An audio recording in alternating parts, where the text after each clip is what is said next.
No, I just don't.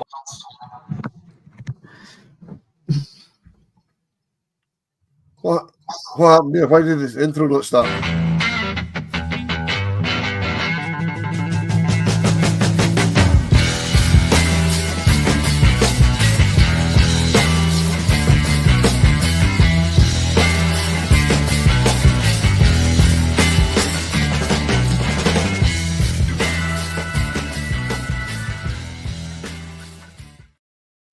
Good evening, everybody. A slight glitch in the matrix there, I think. It sort of didn't start, then it did. We're with you Friday night live on the Rangers Rabble. Joining us this evening, we have got Iain T. Iain, how are you this fine Friday evening? I'm really good, Wilf. Good to see you again. And Stewart, first time I've been on with Stewart. I've listened to him a few times. Sounds like he knows what he's talking about. So it'd be good to have a wee chat with him. And I think I'm just waiting for someone to pinch me and wake me up from this alternate universe, because not only did we win last night, that's okay, but 5 other results went our way, and Martin shaved his head. So when did I get woken up from this stupor? You know, I believe it was 6 other results that went our way, and you've just blown my input. And also joining us, as Iain says, is Stewart. Good evening, Stewart. How are you? I'm very well. Finally, I was like Santa Claus. I need to do a show with Iain T. He seems to be. Why? See, he seems to be that person who just likes to get his point over. They're good points, what he makes. And I was looking forward to speaking to an intelligent individual for a change. You need to speak to my wife, Stuart, and tell her exactly what you just said there. Yeah, absolutely. But yeah, all good. I've got different scenery today because it's my wife's birthday this weekend, so we're doing different things. So the dog's away. And the babysitter, dog sitter, whatever you call it. His bedroom's free up the stairs, so I couldn't go and sit in that without him. It'd be a shame. So I'm down the stairs. So yeah, but here, point for last night, what you said about 6 results went away, etc., etc. I was just amazed that of the top 8, 5 of the teams came from our group. I know, it's incredible. I mean, I was just saying to Iain, just for you. Before we start, if Iain will stop pressing buttons. Wasn't me. Robert Jackson's became a member on YouTube. Robert, welcome along to the absolute madness that is the Rangers Rabble. I hope you enjoy what you see. And spread the word and like and share and all that sort of stuff. But yeah, Iain, the 6 results going our way. I'm going to start. I like to do things chronologically, but I want to start at the end. Right? Because obviously I was fortunate enough to be at Ibrox last night, and it was very, very strange. The final whistle went, and we were still waiting for one game to finish. And for a change, we actually got a reception on the phones at Ibrox, and everybody that was still on the ground, and there was a lot of folks still in the ground, was looking at their phones, looking to see what the Anderlecht score was. Yep. I mean, I didn't even know who they were playing, and I didn't know what the score was, but I knew they were a goal behind, and if they scored again, we were 9th, and we weren't skipping out around, and that 2 minutes was probably the longest 2 minutes I've ever spent on a football ground. So what's your question? So what do you call it? Look, it was, I think all of us, Wilf, pretty much conceded ourselves to the fact we'd end up 9th at best, 10th or 11th probably, and still qualify and get that kind of qualifying round position. But the way it just folded into us going to 8th in the last half hour was fantastic, and you just felt it wasn't going to change, which is brilliant, and it made me think. It made me think: is our luck actually turning? Because that's not the type of luck we get. It absolutely isn't. So if something like that happens, you'd start to think, well, maybe the gods have turned an eye towards us, and we're going to have a bit of joy in the next months and years and all the rest of it, because let's be honest, we're overdue some. Yeah, Stuart, it'd been a very Rangers thing for all those other results to go our way, and then for us not to win, because I mean, towards the end, after they scored with about 8 minutes to go, plus the 5 minutes that he added on, USG had 2 or 3 really good chances. We had a couple of chances, but USG had some really good chances. I mean, the guy scooped one over the bar, just getting into the last minute. It would have been very, very Rangers for everything to drop our way and us to make an arse of it ourselves. I was expecting it, but I like how you've just you've stuck Big Kenny in there, because I was texting him all through the game. I knew he was somewhere in the stadium, and I was texting him, and then I must admit, because I was watching live scores as the scores were coming through, and I knew that the only game that was going to, the one of two games that were going to scoop for us was the Nice game and our own game. Everything else never mattered at that point. So I must admit, I went when Nice equalised, I forgot about the Rangers game. I took my eyes off it because I just kept looking at the live scores and I kept texting Kenny going, it's still 1-1 each, it's still 1-1 each, it's still 1 each. Then text them, they were through the last 8. But you're right what you're saying about if Kenny, I'm here, if it didn't go away with them, with USG scoring right at the death, or when your boy done a Dessers, but we'll go back onto Dessers later on, I'm sure we will, when he scooped it over the bar when our keeper was on his bum, Tavernier was on his bum, and he still managed to scoop it over the bar. If we'd finished that game in 2 each, would we have been surprised? No, because that's our thing, isn't it? That's our thing to do stuff like that. But yeah, it was good to see that for a change, everything went away. And I'm probably going to show my age here a little bit. Can you guys think back to when Alec McLeish got us through to the last 16 in the Champions League? And I think we won that night 1-0. If I remember off the top of my head, we won 1-0. But the other game which was taking place, was still playing, we'd finished. It was only when I got home that night and I was watching the highlights used to get on the same night, and it was the ball around about the 90 odd minute.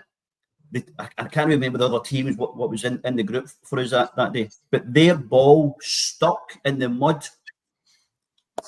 about an inch away from the goal line, and then a big massive scramble and the ball got hooked away and then the final whistle went. So 3 inches of mud and an inch away for a goal line that night got us to the last 16 in the Champions League. And then last night, I had forgotten about that. That was probably that game, had it not been the European game, I think probably wouldn't have got played that night if it wasn't the last group game, because it was. I'm sure it was slow. I'm sure it was it not Armedia Bratislava and somebody?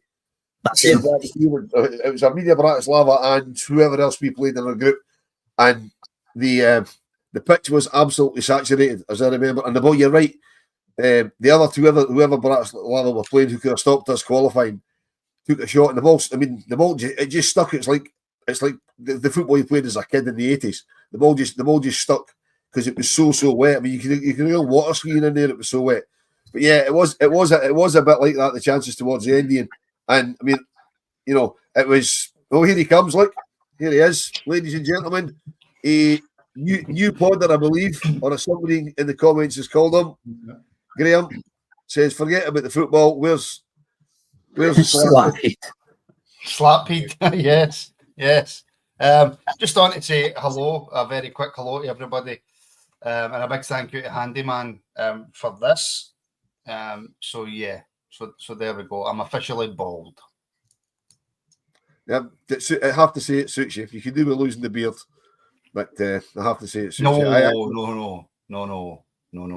The beard cannot go. Listen, we're starting to get used to it a wee bit more now. It's not as bad as it was when we first saw it. Kind of getting used to it. That's because you never ripped my scalp off. When she was doing I missed that bit. I missed the last 10 minutes of the afternoon rabble. I take it that's when it happened, was it? Yes. What I'd like to know, Martin, where did the clippers come from? Because you're not a man that uses clippers. So why did you have a pair of clippers in the house? They were actually beard clippers, so occasionally I do trim the old beard. That'll be why it didn't cut your hair then. That'll be why it didn't cut the hair. Yeah. I mean, it managed to cut a big line through my head. I need to get used to that. But then it just went, oh no, that's far too much. And then I had to head down to the barbers and look like a right. Everybody in the barbers just burst out laughing because I had bits cut here and bits shaved there. And anyway, and the ice cream, is it working? No, it's not. I've tried to put it on and it just went, what's going on here? This isn't the usual. But I just thought I'd jump on to say a big massive hello to everybody. That was, of course, the final afternoon Rabble. Somebody had to go at me for it not being, but it was a final afternoon Rabble.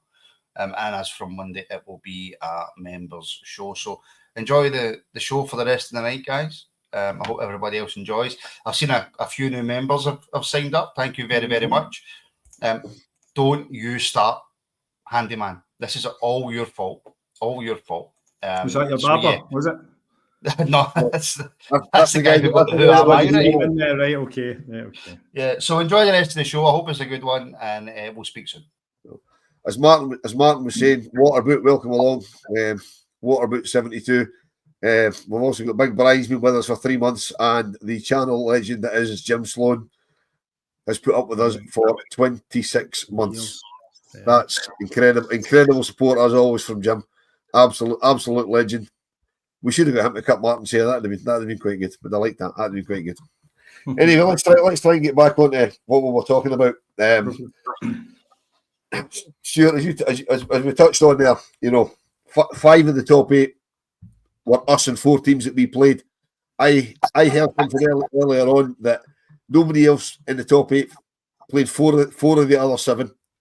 I think Olympiacos played 3, including us. Spurs played 1, which was us. Man United played 1, which was us. And somebody, I can't think who it was, that's in the top 8, didn't play anybody above that finished above 13th.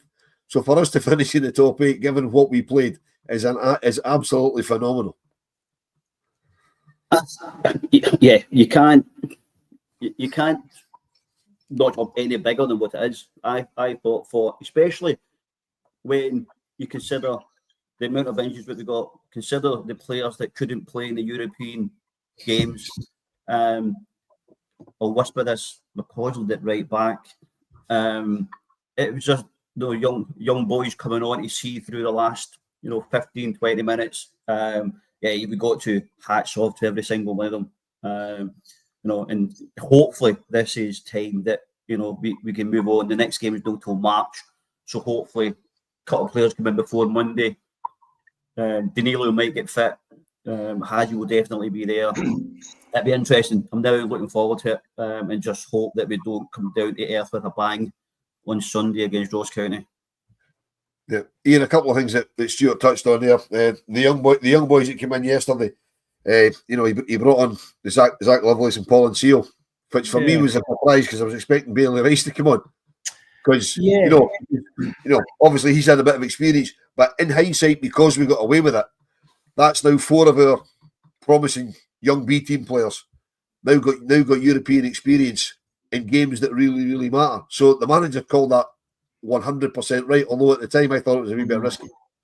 Yeah, I think we all were a wee bit surprised Bailey Rice didn't come on there, Wilf. I mean, albeit it is great to get the next guys you reckon that are potentially ready to make a breakthrough in the first team to get a wee bit of action.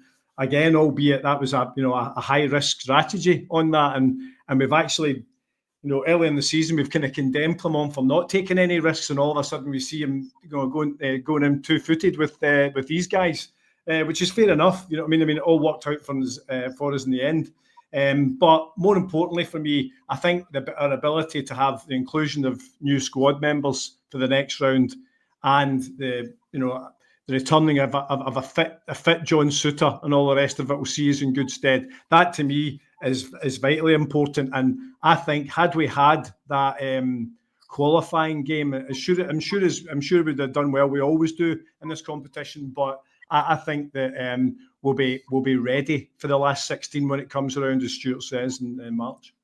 Yeah, Stuart. The thing that bothers me about getting into the last 16, it would be the same had we got the qualifier.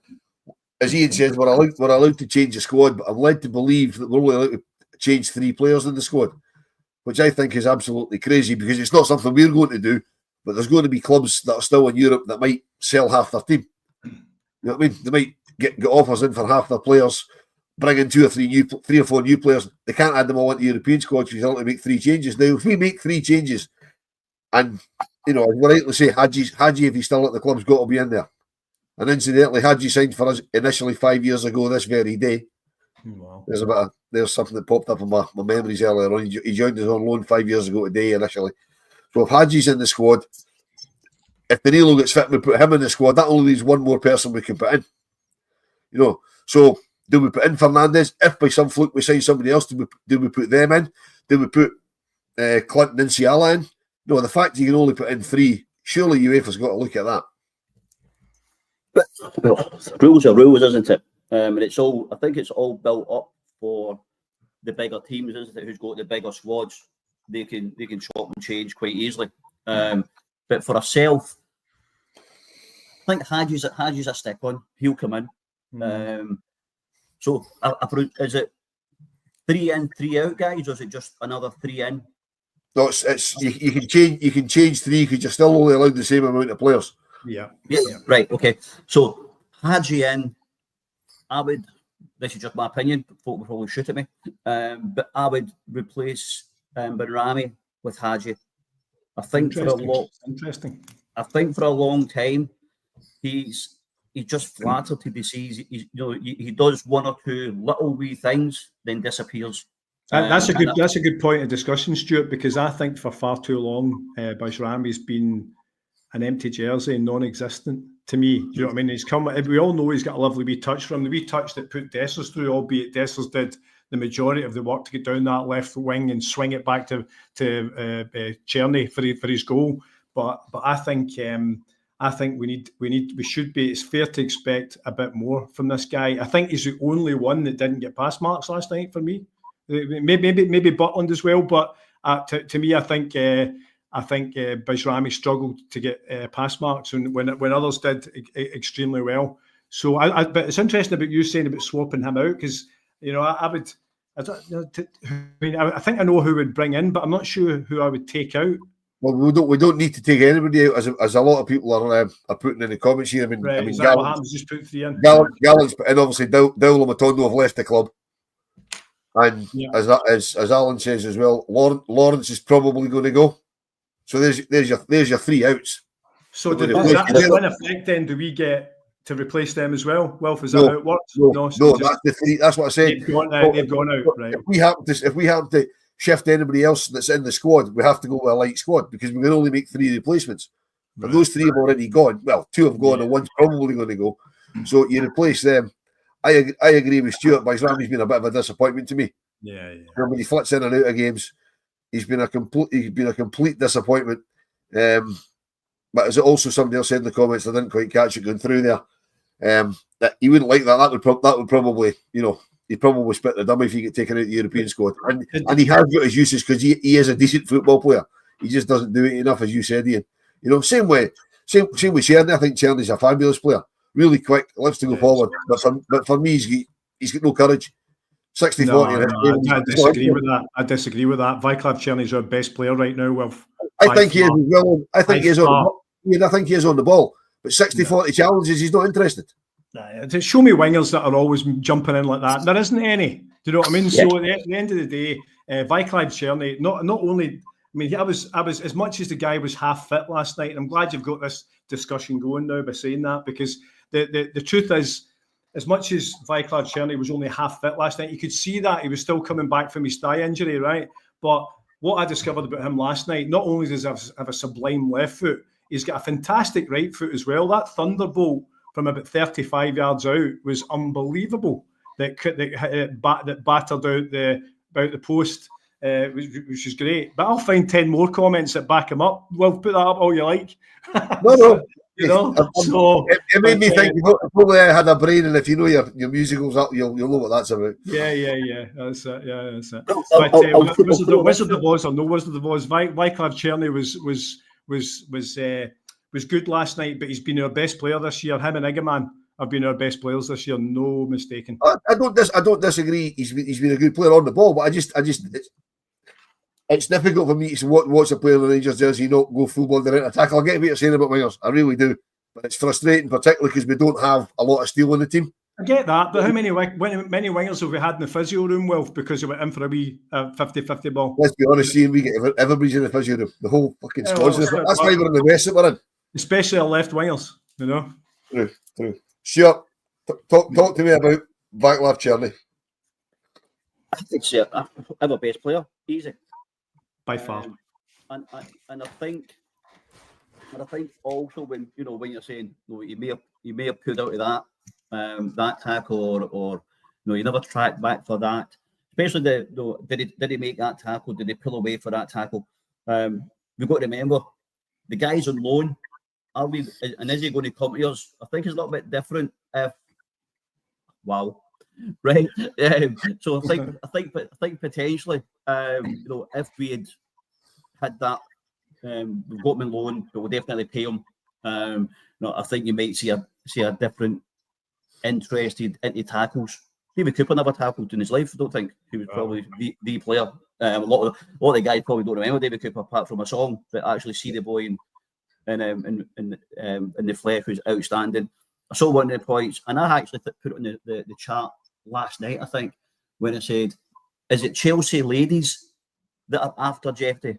Because last night he was absolutely terrible. For a game that mattered so much, he gave up, I think. He wasn't great. He wasn't. No, I mean, I don't want to knock the guys because it was a fantastic result, but no, there's always that little bit where you say he could have done better or he could have done better. But I don't. I mean, he wasn't terrible. He wasn't terrible, but he wasn't his usual self that we've come to expect with his long marauding runs from the left side of the pitch over to the right side of the pitch. Mm-hmm. Yeah. I just thought he was a wee bit poor. And I suppose Calvin blows my argument out the water and backs you up, Ian, because McCausland's a winger who puts in a challenge, but he gets booked every time he challenges because he can't. He's a winger that puts in a challenge, but he's 5 stone wet through. And he can't tackle. So you probably have got a point. It's just, you get the thing. I just don't like seeing players not going full blown. Oh, me neither. Oh, Christ, me neither. That's it. I mean, I think you and I have had many a debate about how Rangers at the moment lack physicality. We absolutely do. Absolutely lack physicality. I've never seen in all the years I've watched Rangers such a small team as we have at the moment, and it's been it's been particularly obvious when we go away from home in the SPFL. Yeah, and just to address Aaron's point, Aaron, Robbie Fraser joined Livingston last week on a loan to the end of the season. He was actually at the game last night. I bumped into Robbie when he was parking his car last night. He was gracious enough to stop for a photo with my daughter, so that was really nice.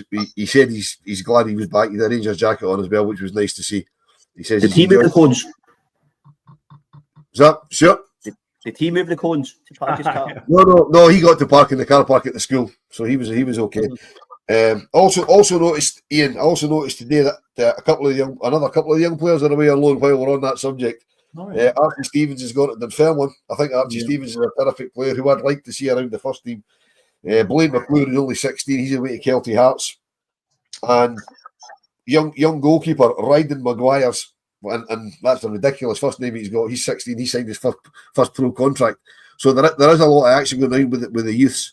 You know what I mean? They're talking about snowball. They're talking about snowball in the B team, but the B team's supposed to have a game tonight, so I don't quite understand that. But it's nice. I think there's been a conscious decision, Wilf, that they're going to start putting these guys out now because the what's painfully obvious, not for just this year, the last few years, these setting up of kind of bit part games for the B team, it just doesn't work. They need to understand what it's like to be a professional footballer in a league that has a beginning, a middle, and an end.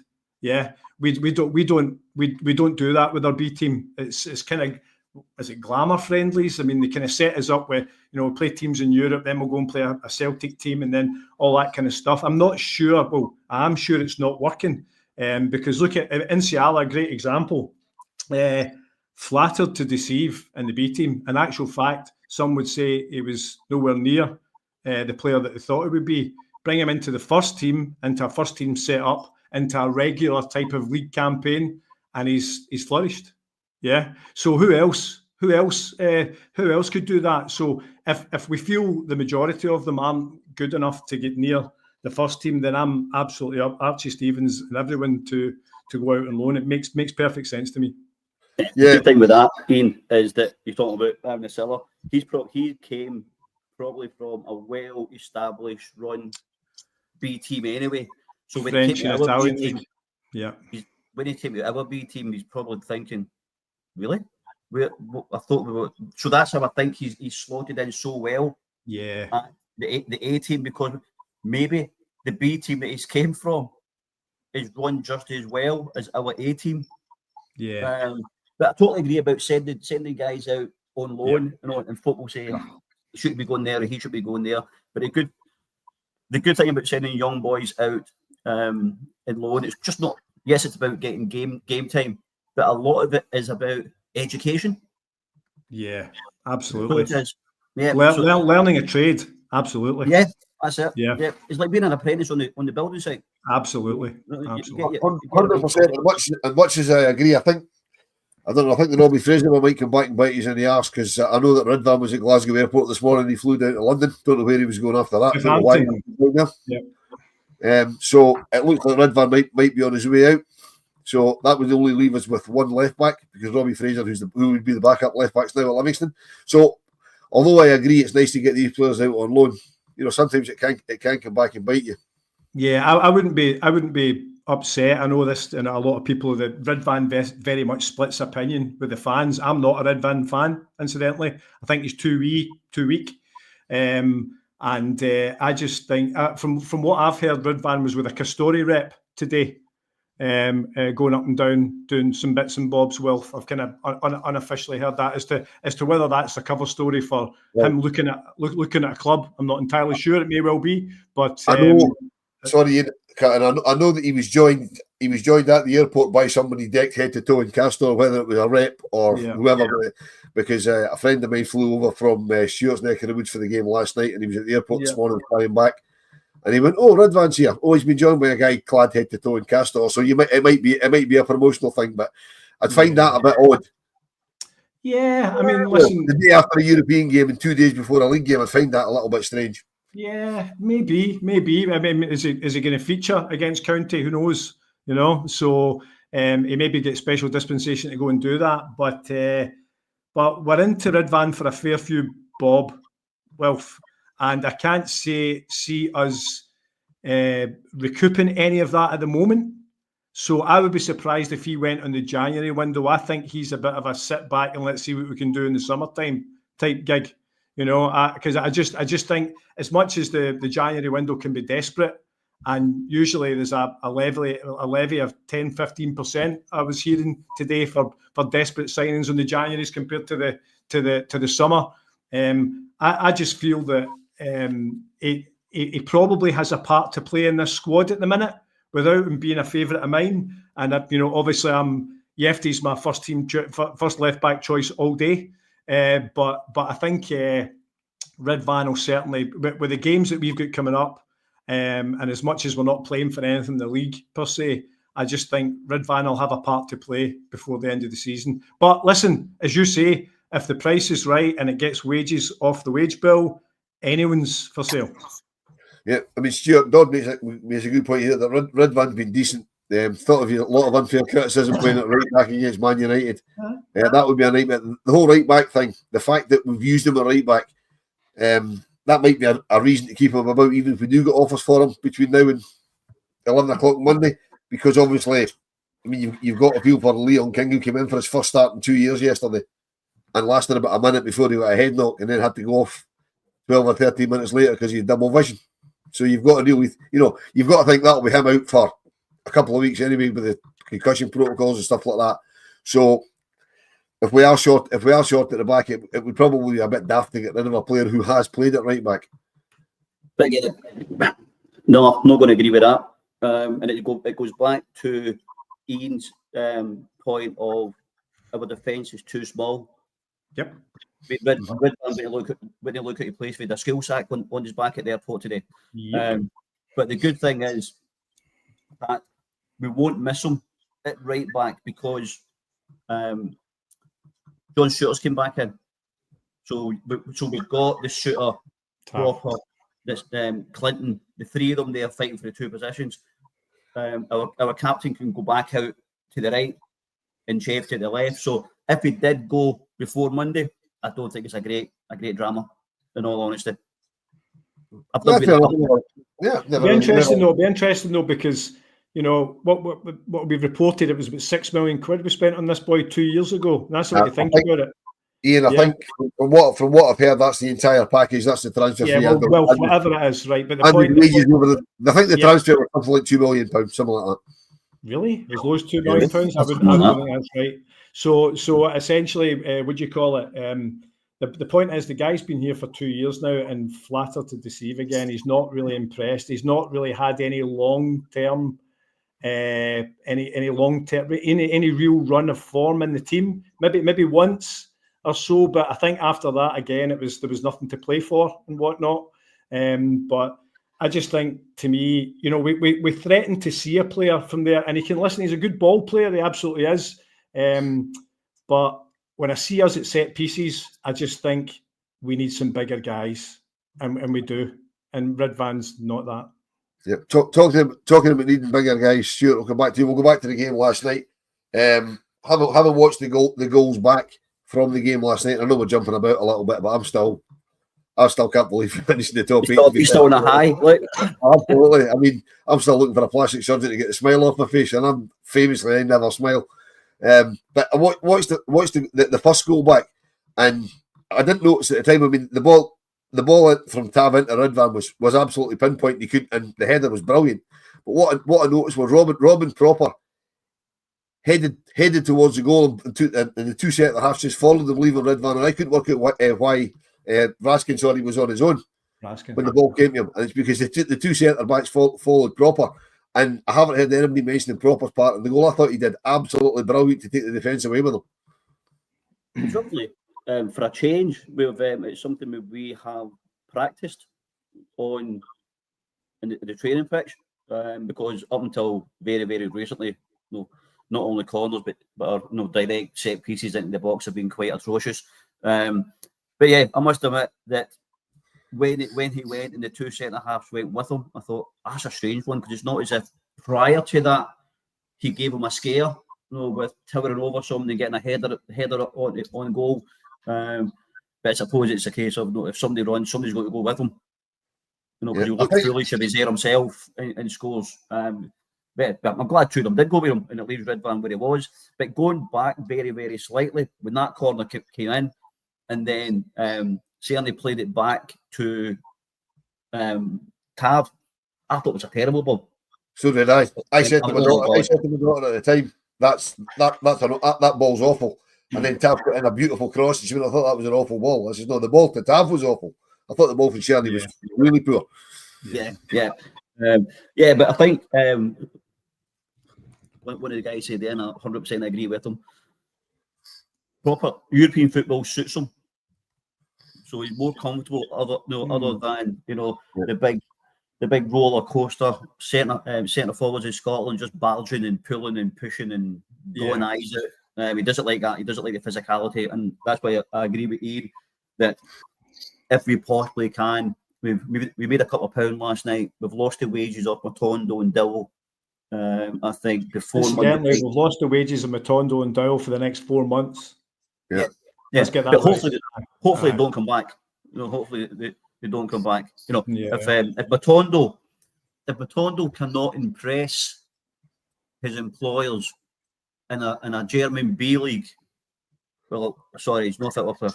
But I think the point is the German B League have taken a punt at paying him a bit of dough for the next 4 months. I don't think they can actually afford him long term, Stuart. Right. Yeah. So that's my gut feeling, that deal. That's how that looks to me, because if Matondo's on circa 20, anywhere between 22 and 26 a week, who's it? He's going to Hanover 96? A Hanover 96? Yeah. So they to me don't look like the team. That I might be wrong. Don't know enough about German football, but what I do know is the Bundesliga aren't on the wages that they are in England and Spain and Italy and all that kind of stuff. And certainly the B League, are they going to be able to afford to pay Matondo, a bit part player, that amount of money? I think we're getting him back.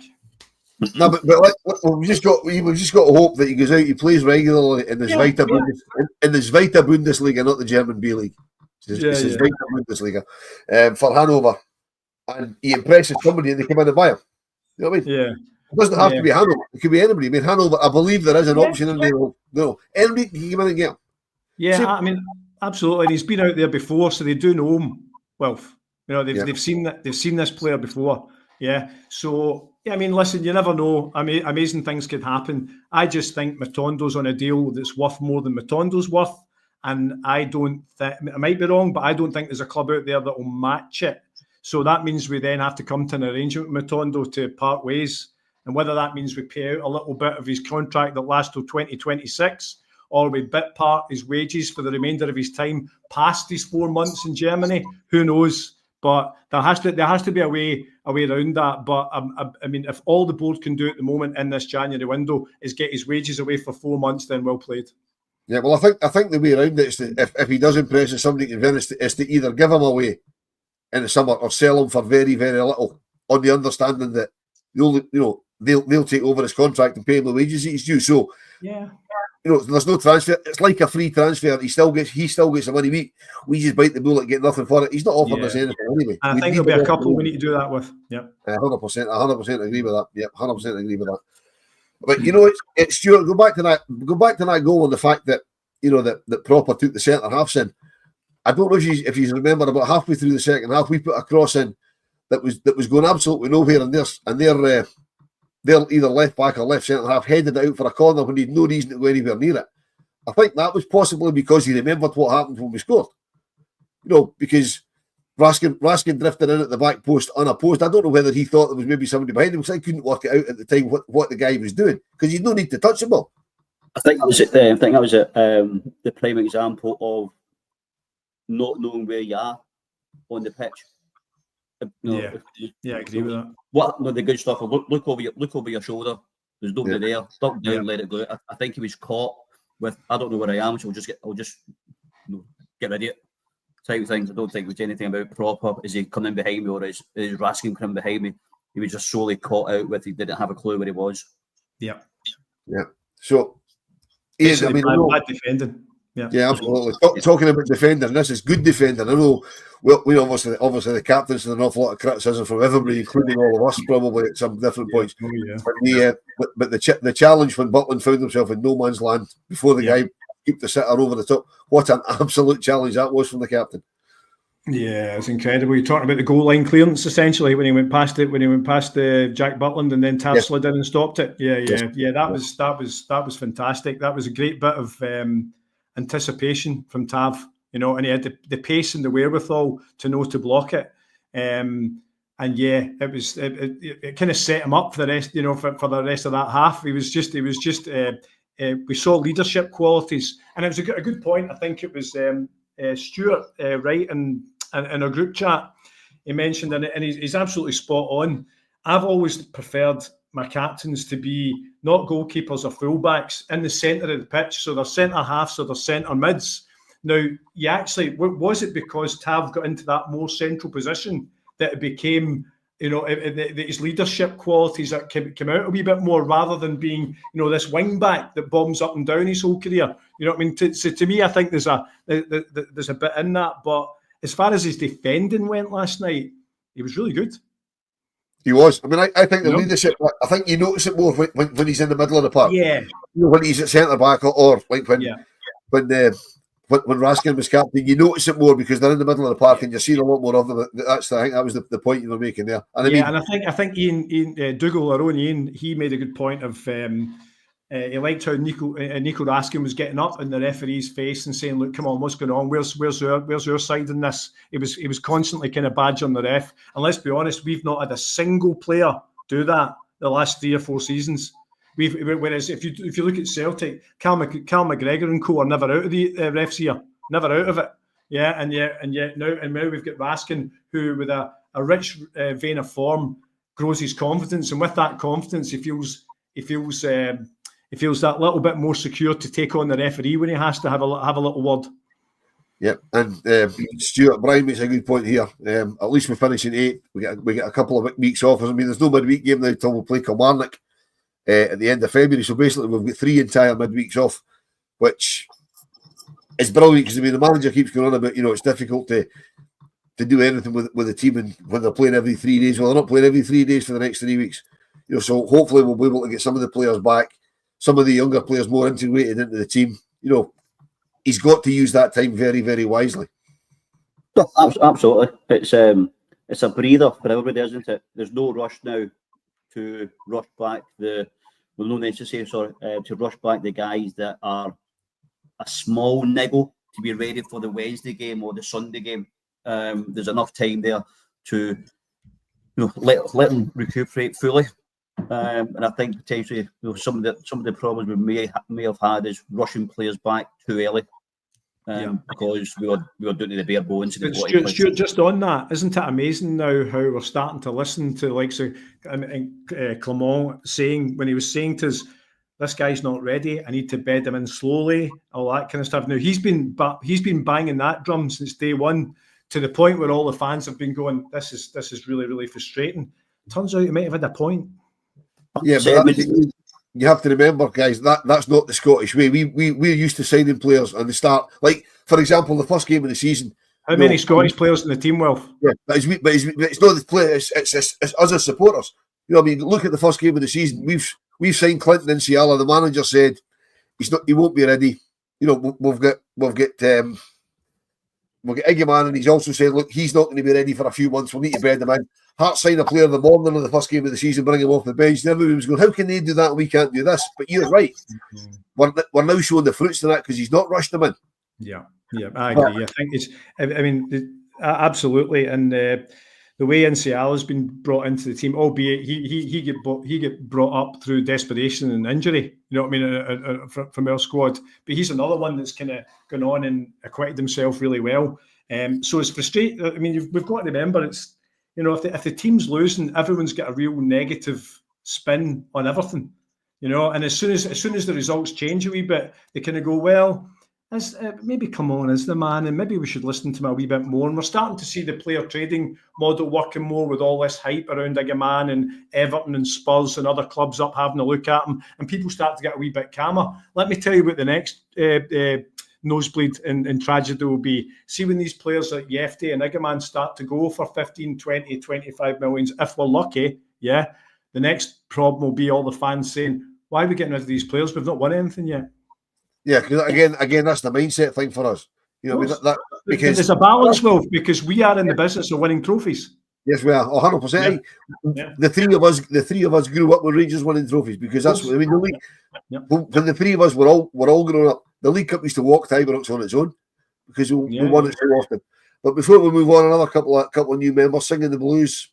Welcome along as a new member, and also John Scott. It's nice to see these guys joining up as well, because obviously there's lots more stuff going on behind the members platform from Monday, guys. The Daily Rabble's going to go behind the members thing. There's loads and loads of stuff. Ian's got loads of stuff in the pipeline. I know he's been cooking for a while. I'll just nod. Well, you have. So if you haven't, you will have. So if you're not a member already, guys, the link's in the description. We're on YouTube. We're on Patreon. If YouTube's not your thing and you prefer just to listen to the audio stuff when you're out walking the dog or out for a run or doing whatever it is, you don't actually want to watch don't want to see our lovely faces. If you just want to hear our lovely baritone voices, then if that's for you, then fine. Just have a look. It's not a king's ransom. It's less than a cup of coffee a month. So, you know. But there's our own corner making a wee thing about Tom Lawrence. Stuart, what do you make of Tom Lawrence being back for a couple of weeks and just sat on the bench? Clement seemed to prefer youngsters. Do you think that Lawrence was just on the bench to fill a space last night? Yeah, as far as I'm concerned, he could sit in his house. But he'll probably get injured walking to the toilet. Another one that's picked up a wage for far too long and done nothing. And for a guy who's got that talent and fails to produce it on our playing surface, he's there to fill warm his bum. But as I said, as far as I'm concerned, I could just sat in the house. But interesting one, what Ian said earlier there about, you know, when the time comes right and selling Jeffy and Hamad and etc. Raskin possibly as well at that right age. Here's a thought for you. Dessers is 31. Do we take what we can for him now? Because we ain't going to get that kind of money when he's 31 coming on 32. So is that going to be another opportunity or time that we should have sold, and in the end his contract runs out, same as we did with the likes of Ken and Morelos and etc. We should have I think sell when the time is right, when the boys scored 42 goals in X amount of games. 18 months. Yep. 18 months. Right. To me, his profile is not going to be as impressive as it is now. So I'm not going to say sell them before. Don't sell them before Monday, obviously, but during the summer, I think, you know, if somebody comes in, we have to look at it and go, what are we going to get from next summer? And that's probably very, very little. So yeah, I mean, you know, to be fair to me, only turned 30 in December there, but he's what do you call it? I mean, 18 months, 42 goals. Let's just digest that. Yeah. Well, Iain, can I give you something else? You cut me again. What is it? Aye, can I give you something else? Can I give you something else to digest? I haven't fact checked this, but I've got no reason to think it's not right. In the last 5 games, right, the much maligned Cyril Dessers has played 292 minutes. Yep. Because he played full games against Dundee United and Fraserburgh. He had 20 minutes against Man U. Yep. 2 minutes against Aberdeen and 90 minutes last night against USG, right? He scored 6 goals and assisted 2, so that's a goal involvement every 36 minutes in his last 5. In the last 5 Rangers games he's been involved in. Yeah. Can we afford to lose that? Unlucky not to score last night. He should have. 100%. But can we afford not to lose that? Well, here's my theory in Cyril Dessers, right? I just think if you look at the numbers with Cyril Dessers, if you actually try to explain to someone who didn't know Cyril Dessers that you were seeing a guy out that had been here for 18 months and scored 42 goals, they think your head buttoned up the back, right? They genuinely would, because the numbers are absolutely brilliant. But then we know the real Cyril Dessers that frustrates us all, misses sitters, blah, blah, blah. But what I would say to that is, the only problem with Cyril Dessers now, remember Igaman and Danilo when he's fit, whenever that is, right? Because I think personally there's a bigger issue with Danilo than there is with Cyril Dessers. Yeah, Danilo was a £6 million man that, for whatever reason, maybe it's not been all his fault. Clearly, he just can't stay fit. Just can't stay fit. So Cyril Dessers scores goals and stays fit, and has a fantastic attitude. You could see when he scored against who did we play before USG? Everybody was over the moon for him. That all of the players were cock a hoop with it. The fact that he'd scored that goal, and you can see the same against Fraserburgh, against Aberdeen, against all the sides that he scored against recently. And do you know what? That's the type of attitude we need in our team. That is, you know, he just won't be beaten. He won't be beaten down. And I've been back and forth with Cyril Dessers, as we all have, right? But the only thing that's now wrong with Cyril Dessers, if he is in fact a second or third striker, he just gets paid too much money. So the question, because you know he's on. I think he's on. Is it 26 grand a week or thereabouts, isn't he? So to that, Stuart, what I would be looking to do is, again, he's another one that may not find another club that would match that kind of number. I would negotiate with Cyril Dessers and say, look, your contract's up end of next year, is it? Mm-hmm. End of next year. I think it's end of next year. I would say, look, we're keen to keep you on. It's just your wages don't suit our payroll. And as you said, he's 30 now. So where's he going to get that kind of money going into his 31st, 32nd year? I would negotiate with Cyril. Yeah, I agree with you. And I think somebody's put down there about he wants a number, the official number one striker back at Rangers. I think that was his. I think that was his problem last season, in the beginning of this season, because it was all him, and I think he bore the whole. He bore on his shoulders the 50,000 that goes to Ibrox. And it's like anything else, Stuart. When the team's not winning, who takes it? You know, the manager takes it, and the guy that's not scoring goals takes it, who actually was scoring goals but missing chances. Yeah. To go back what you said, he could have scored 2 yesterday. The header was probably a little bit, but that one where I don't know how he managed it. How there were 3 defenders around him, and he managed to drag it back. That was great. That was that away. I don't know how you're right. I don't know how he dug the ball out of that situation. That was brilliant. That was brilliant. Yeah. But I tell you what, the one he did score, it was borderline offside. It was really tight. He took it really well. He took it really well, and the ball across for the second goal. I mean, I know he ran about 60 yards without a challenge because the guy just jockeyed him the whole way and let him get the ball across. But it was an inch perfect ball across. You know, for Vaclav Černý to score a goal. So what do you think, Wilf? Do we have to have the Hadji type conversation with Cyril? I think we probably do when it's time to contract you because he's over 30 now. I mean, there's the old Arsene Wenger thing. If you're over 30, you get a year and it's on reduced terms because you're getting old. Yeah. That was always Wenger's thing. But I mean, to stick up for Dessers a little bit, right? I think he's had it so tight because he's been playing in a Rangers team where the only person scoring goals was him. So when he's missing sitters, we're all remembering it. Yeah. I mean, all the strikers, Ali McCoy, Mark Haley, Derek Johnson, all these guys, they all missed really, really good chances over the years. But there was goals coming from everywhere. And they weren't just relying on them. So, people will go back and say, well, look at the one. I mean, again, there's Stewart saying Dessers should have scored twice last night. You're right, he should have. I mean, the header that you missed in the first half, it was easier to put it on target. But then in the second half, he puts on a sublime ball to lay on what turned out to be the winner. You know what I mean? Just an incredible run. I mean, there we go. That's the things where we're slagging him off about. I mean, don't get me wrong. I don't know. I mean, the nearest defender to Dessers in that left wing was appalling, by the way. There was no one near him. Yeah, he lifted the whole left wing to himself. By the time he got down, and don't get me wrong, he still had to beat the guy to get the left foot over the ball to cross it over to. But what a pass it was to Czerny. When you saw it falling to Czerny, you just thought he's wandering that in with his left foot like it's not even there. That's what we don't do enough of. I mean, Stuart, how many times do we see whoever it is going down whichever wing, and they don't look up and play the perfect ball. They just sort of throw a ball into space and say, well, there'll be somebody there. And if there isn't somebody there, it'll come back out again. It was an absolute inch perfect ball. When the ball went across to Czerny, Ian said there he's going to, with his magic wand left foot, put it in the corner. I said to myself, Leon, because that was but this time it came in from the left and not the right.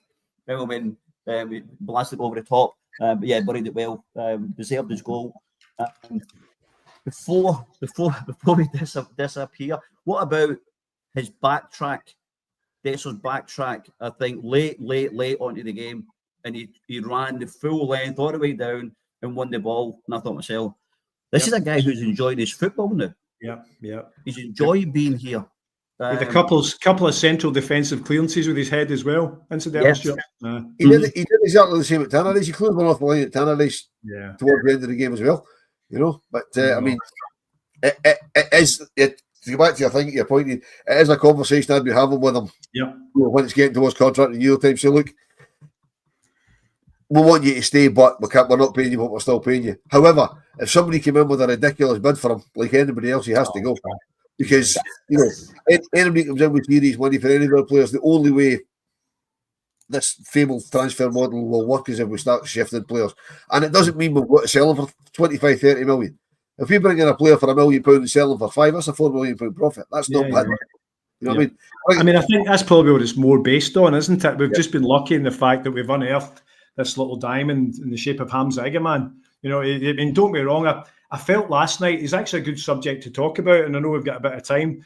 He actually felt to me like he was trying a wee bit too hard. He wasn't particularly happy where he was out on the left as well. And as poor as Bajrami was at 10, it made me really angry that Egeman wasn't played in a more central role, because I actually felt he'd have been a lot more effective in that little pocket than Bajrami was. To me, he felt like he looked a little bit frustrated being out on the left. And ironically, Dessers went and did what Egeman was put out on the left to do when he came down that left wing and whipped the ball across. Yeah, I mean, go back to what we're talking about. Gallant saying that Dessers' YouTube highlight reel for us would be unreal. I believe that the highlight reel that we showed about Matondo made him look like an absolute superstar. So don't believe every highlight reel you ever see. Going back to what Ian said, I think the game was screaming out for the swap. Hamas inside, Barami outside. It was screaming out for the majority of the game for it. But you were watching it, Wilf, that you were at the game watching it. Ali McCoy last night. Can we talk about him? Yes. Yeah. And how much he gave young Hamas every time. He actually called him lazy at one point. Yeah, I found that a bit disappointing. And I looked at the TV, and I looked at the dog, and I looked at the TV again. I went, I know, you've got it. He answers me as well, right? And I looked again. I went, Ali, you just wish you were as good as this young boy at 21. Remember, he went from St Johnstone down to Sunderland, came up to us, For a while, he was absolutely hated with us for the amount of chances that he missed. Dessers, hello. But then he scored that hat-trick against Celtic in the cup final. And that made Alan McCoy, probably going back a few years, but guys probably don't remember these things. But yeah, last night, I thought to myself, you're trying too hard not to show your Rangers colours. We know everybody on planet Earth knows you're a Rangers man, so don't try and hide it because you're doing commentary. I was really disappointed. Do you think that's what it was? I wonder if Ali McCoist looked back in that, I think he probably would say he probably leaned into the boy a wee bit too much, Stewart. You know, I mean, it wasn't. Let's look at it objectively. It wasn't his best game. It's probably one of his poorest games. You know, it clearly was one of his poorest games. But you can still see the magic the guy has when he brings the. Do you know what I like? What Hamza does really well. He draws players into him to the very last minute before he releases the ball. I remember Paul Gascoigne was an ace at doing that. He would draw the players in, and then all of a sudden the pass would go, and then the oncoming teammate would have acres of space. You know, and Hamza's Igaman is phenomenal at that. He draws them in, and all too often it kind of does the same thing, and that's to try and play the ball through their legs. Stuart, have you noticed that? He often tries to do that, and it's great because even though they know he's going to do that, because he does it every week, he still gets away with it because he's got a special brain. He's got a special brain that understands the movement. You know. Yeah. And I used to play football with a guy called John Paul. And John actually used to tell you what he was going to do. Yeah. So you got yourself worked up for it, and he done exactly what he said he was going to do, and he still bet you. Yeah. And I classed myself as a quite decent football player at the time when I was younger. When I was up, I said, "How do you do that? You tell me you're going to do it, and you still do it for me." But that touch early on in the game, where I think Hammond was slightly left to the centre of the pitch and the ball came across from the right. That touch, I was like, son, how do you do that? I know. You know, but yeah, it wasn't his best game. How much of it do you think was frustration, Wilf, that he was out on the left, and how much of it do you think he was maybe trying too hard? I think it was a bit of a combination of both. I think it was a bit of both. He was trying too hard, I think, yeah. But before we go, we'll always have to mention the fact we've got a game on Sunday. A few bits of housekeeping to take care of. Jim Sloan, obviously, absolute legend. Jim. You know, Martin looks more like a Rabble boss than the big baldy napper. You know, so he looks. We've also got. I'm not sure that's I think that's a Greek symbol of some sort, gifting 5 Rangers Rabble membership. So thanks very much for that. I don't know what we call him, Prince, because he was a symbol. I'm not quite sure. And Big Brian throwing in a super sticker as well. Supports. Greatly appreciate it, guys. Absolutely fantastic. Martin won't need it for haircuts for a while anyway because he's got an absolute belter today. But before we go, because we are racing towards extra time to use a Tom Millerism when he's running out of time. Stewart, Sunday back to league business. Ross County, Ibrox this time. We played them early in the season at Hampden. Absolutely destroyed them. But I mean, it was never a 6-0 game from memory. I think we were 2 up going into the last knockings and they just fell apart. So, you know, they're a lot better now than they were then. I mean, they went something like 15 months without an away win. They can't stop winning away from home now. So, do you think they're a team we should be wary of? You're always not the word wary.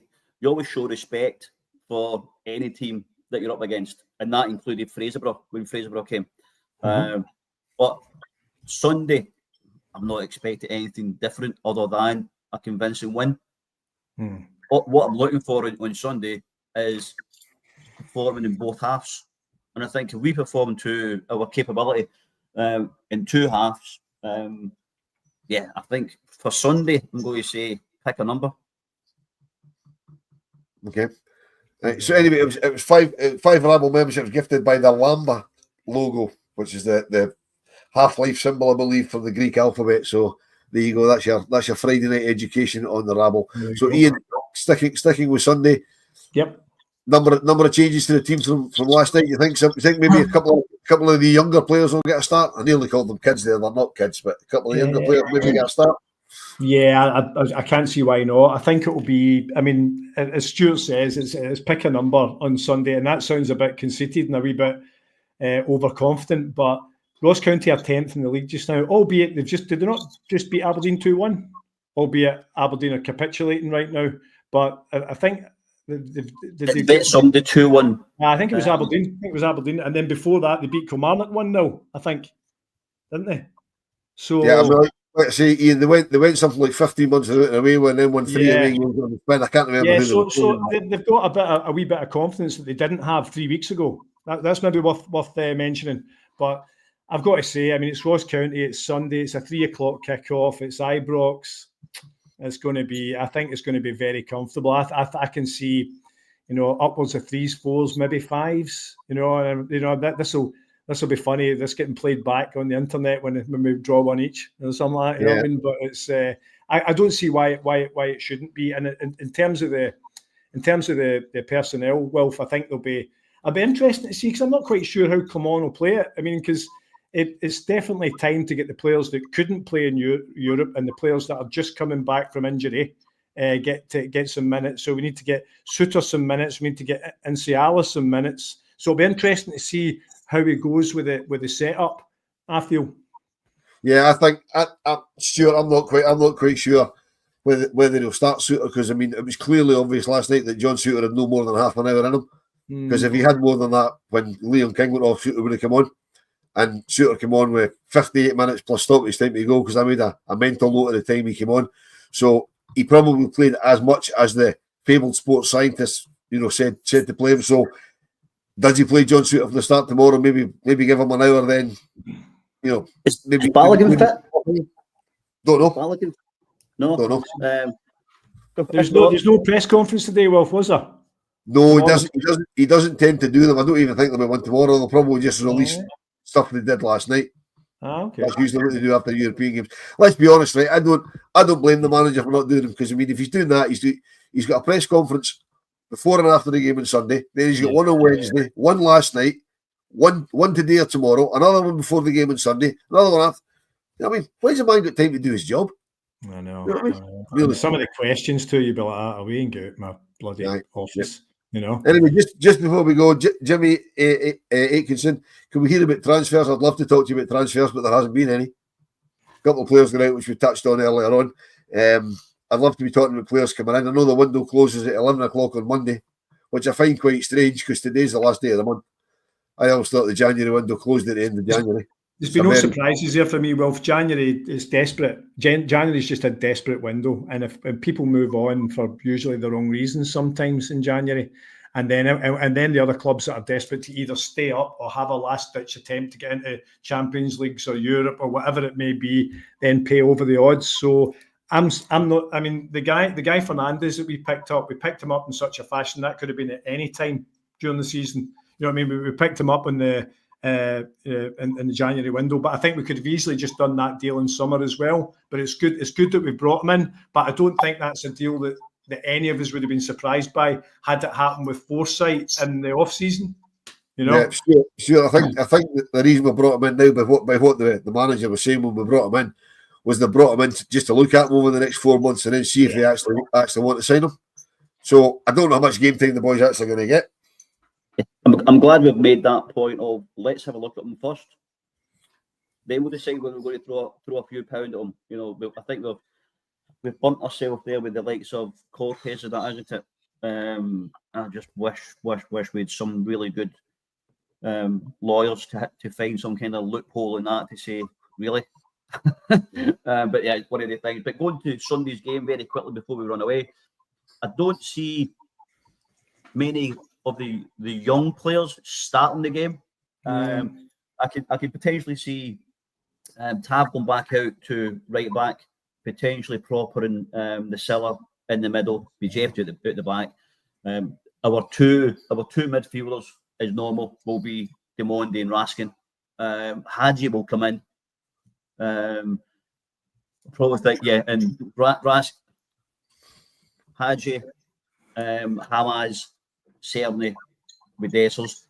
When I think we've got the game 1, 2 or 3, then the changes will happen. Whether that's an hour to go or something with potentially young Rice coming on, Barron coming on, etc. Right, we see Fernandez coming on with the games 1, but I don't see many of the youngsters starting the game from kickoff. Get the game 1 and bring them on. You might see, Wilf. you might see Barron start ahead of Raskin. I wouldn't be surprised if that happened. You know, Barron walked into Ibrox last night with a knee brace on his right knee. Oh, did he? Because I saw him walking in about 7:30. He parked his car and he came in. And it might just be it might just be a precaution, but yeah, it's not. It wasn't a heavy brace. He had a thin brace on his right knee. It was actually Demi that noticed it. Because he didn't stop for photos with him, but he just got whisked straight past people. And Demi says he's got a brace on his knee. It might just be a precaution to keep it stable. Don't know. So I don't think it's a feature at all. So there's no point if he's carrying it. There's no point in sticking him in the game against Ross County. You know what I mean? So you're right. Then what you do is then you essentially start with Raskin and bring on Bailey Rice, maybe. 100%. Or start Bailey Rice. Or start Bailey Rice. That's it. Yeah. Quickly for Joe Blue, I wasn't saying that Cortez is not a good player. What I was meaning was he's too injury. Why are we paying £4 million for a player that's going to be out injured again and again and again and again? I wasn't saying he's not a good player. There's a football player in there. We saw that when he first came before his first injury. I would go a wee bit further to say, Stuart, I don't think Cortez has proved he's an excellent player yet. So I don't agree with Jock Blue on that one. He's obviously got promise, hence the reason we came up with this obligation to buy. Either that, it was just a really bad bit of business. But I don't think we can say Cortez is excellent yet. I've certainly not seen. I've seen all his games. I've not seen anything that would say he's excellent yet. Yeah. I'm hoping we can negotiate our way down from that $4.5 million, because I mean the guy he's perennially injured. So hopefully there's some mechanism that we can. I don't mean get out the deal, because I think we can get fit. He'll be a player for us, but $4.5 million for a guy who we can't rely on, I'm afraid that's too rich for us, really. Yeah. So last one before we go, and potentially everybody can answer it on the chat, because I know we've run out of time. Goalkeeper for Sunday, Kelly or Butland? Oh, good one. Butland for me. I just think if your first team keeper's always fit, he plays. That's my mind. 100%. If Butland's fit, Philip come on, plays Butland. I'll be honest, from what I've seen of the three, they're not playing Mason Munn. From what I've seen, but he's obviously not going to do that. No, it's not a bad show. Not a bad show. But he won't do it. But it will be Butland, I think.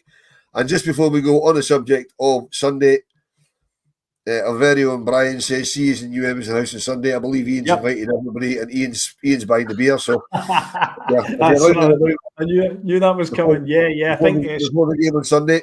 I think we've recruited Stuart's going to come along as well. I have the wee text with Stuart today. So all of the Rabblers are more than welcome. I usually meet. Well, I've arranged to meet, but Brian and I met before we beat Celtic. And we then said we're always going to do this until we lose, So that was the thought process behind it. So, and then I missed a couple of games, I missed a game, and then Brian missed a game. So we're going to catch up in New Emerson House for a beer. But yeah, if you're in and around New Emerson House, come in, say hello, and tell us how much crap we talk. Absolutely, I'll be there as well, just to make that other two look good. Brilliant, mate. Brilliant. Look forward to it. I'll get over. Now there are no Sunday games for a wee while, because I don't do Sunday games. I come up, I get the ferry and come up for the games, but I stay for the weekend so I can meet all my friends. I have got friends really, all my friends, and stay the weekend. I can't do this up at 6 in the morning, go and get the ferry on the Sunday, come back. When I'm saying 6 in the morning, they boys for London Day are up about 4. When they do the same day travel, but I'd rather take time to spend time with pals and have beers. They come home this Sunday. So I'll get a Saturday. I'll check the fixture list to see where we are after the European games. Yeah, 100% sure. We'll all catch up with you. It'd be great to actually meet you in person. And the next time we're over on Sunday, East Belfast, we'll certainly be looking you up. Absolutely. Easter Monday. We'll have a wee party in the Con Club. Well, that's closed now, isn't it? I believe so. Nah, shut. We won't be going there then. No, we're going there.